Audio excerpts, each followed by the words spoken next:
Sa mga katik vloggers, mga subscribers, bago at luma, mga supporters, mga dumaan, dumalaw at bumisita sa channel, lahat ng mga viewers, secret viewers at silent viewers, magandang araw.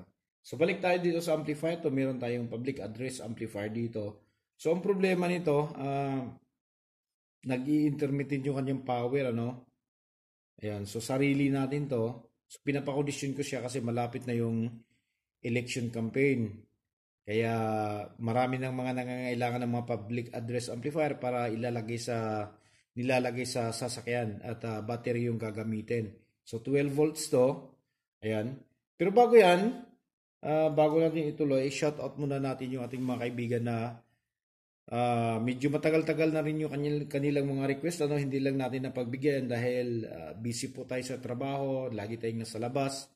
Tapos yung ibang content naman na na-upload natin ay gawa na. So, ngayon, pagkakataon na natin maisingit ito, no? Shout out dito sa mga kaibigan natin. Lahat to may mga channel. So, pwede yung dalawin yung kanilang mga channel. So, shout out kay Shahid Tech Vlog, Edwin Tech, Divinoy Tech Vlog, Ju TV at Charlotte Iana TV. Okay, so shout out sa inyong lima. At dito sa public address natin, ang kanyang problema ay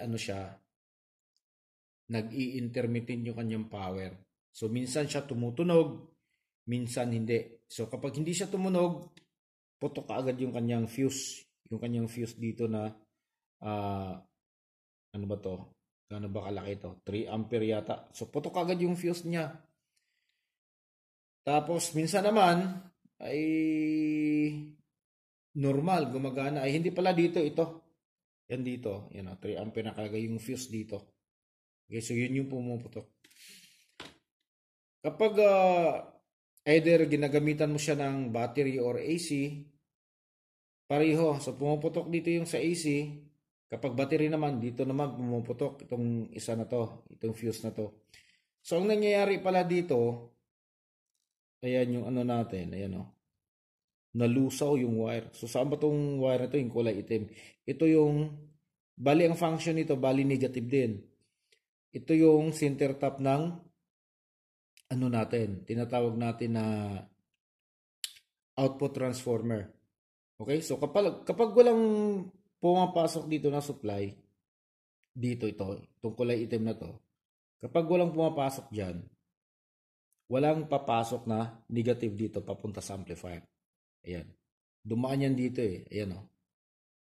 Ito yung, ayan. Ito yung kanyang kasama. Ayan siya. Ayan. Magkakapareha yung kulay. Tapos ito yung pinaka-center tap. Okay? Ayan siya. So pagpasok ng negative dito, sa kanya i-distribute. Dito sa kabilang, sa dalawang transistor. Tapos ito naman, dun sa dalawa. Kaya ang mangyayari sa kanya, kapag walang supply, tapos puputok yung kanilang mga fuse. So ito pala yung dahilan na yun. Nalusaw tapos lumabas na yung, ayan o. Kita nyo, focus nyo na lamang. Ayan o. Lumabas na yung kanyang laman sa loob. So, saan ba siya nadali?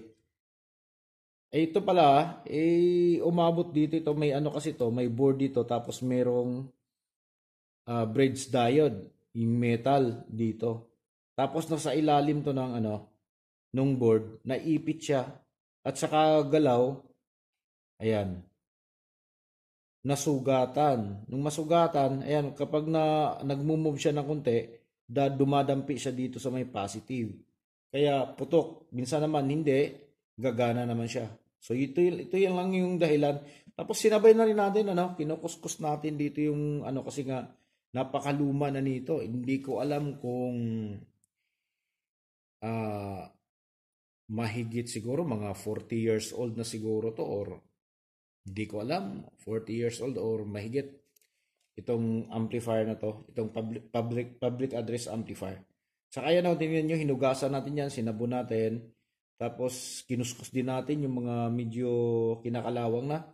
Tapos ito, kung makita nyo, makintab pa, makintab siya dahil pagkatapos nating sabunan, pinahiran din natin siya ng tinatawag na WD-40 para magkakaroon siya ng kunting kunting kintab, ayan.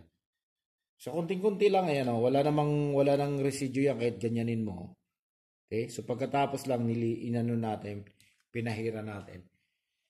So, itong ano na to, naayos na natin yan. So, try nga natin. Power on tayo.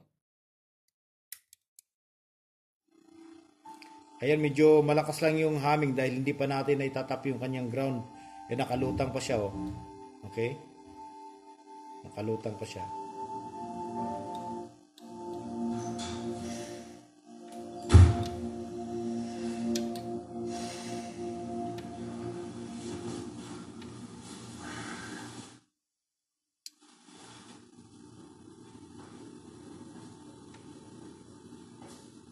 Ito napakagaling tumunog nito. Yung mid-high nito napakalinis.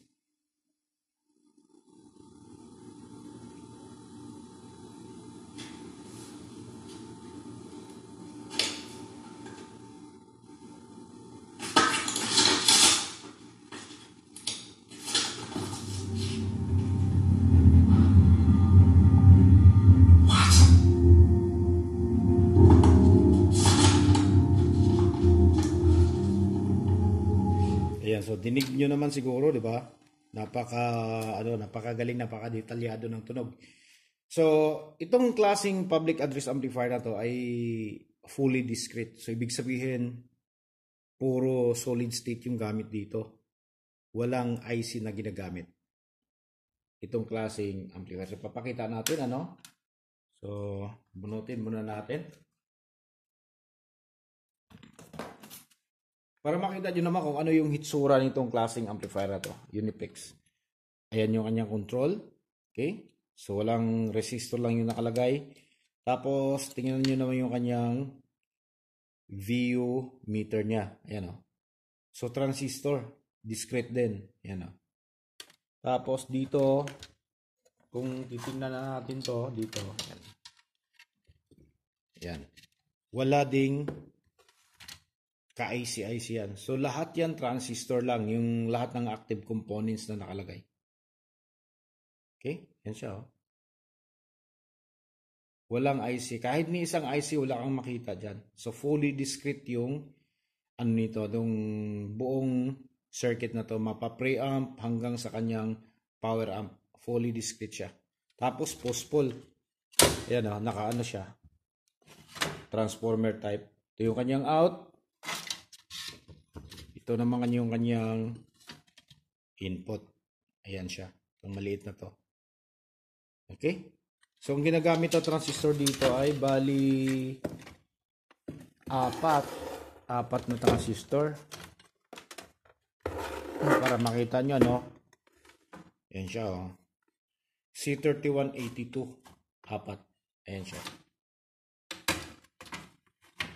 Okay? Tapos mayroong dalawang thermistor sa tagiliran na nakadikit sa heatsink. Ayan siya. Yan. Okay? Yan siya. Okay, so at least mayroon kayong, lalo na sa mga bago, mayroon tayong na isi-share sa kanila, no?